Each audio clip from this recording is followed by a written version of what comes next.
dans le podcast Causer AMP Martinique qui vous ouvre les portes du Centre d'aide médicale à la procréation de Martinique. Gynécologues, biologistes, sages-femmes, nous donnons la parole à ceux qui vous accompagnent chaque jour, derrière la technique, des visages, des métiers et des réponses à vos questions. Comprendre le parcours, lever les tabous et avancer ensemble, ici, chez nous, un voyage au cœur de la transmission.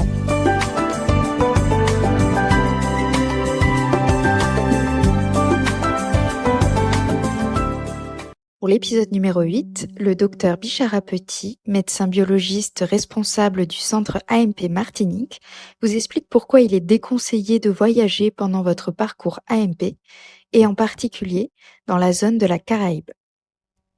Dans le cadre de votre prise en charge en assistance médicale à la procréation, que ce soit une prise en charge pour une préservation de fertilité, que ce soit une prise en charge pour un projet parental, l'équipe d'assistance médicale à la procréation vous demandera de ne pas voyager.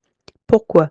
Parce qu'il y a des destinations qui sont considérées à risque de contamination de virus, notamment le Zika, le ropouche et le chikungunya, qui peuvent avoir des conséquences sur vous, sur votre prise en charge en assistance médicale à la procréation, sur votre grossesse et sur votre futur enfant. En effet, prenons l'exemple le plus fréquemment rencontré d'un couple qui doit avoir une tentative en assistance médicale à la procréation et qui ont fait une croisière dans la Caraïbe durant les 6 derniers mois avant leur tentative.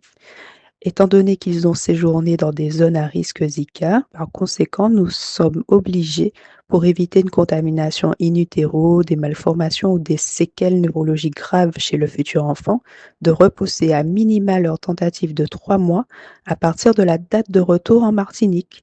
Nous effectuerons par la suite un test Zika dans le sperme et s'il revient négatif, nous pourrons réaliser enfin leur tentative.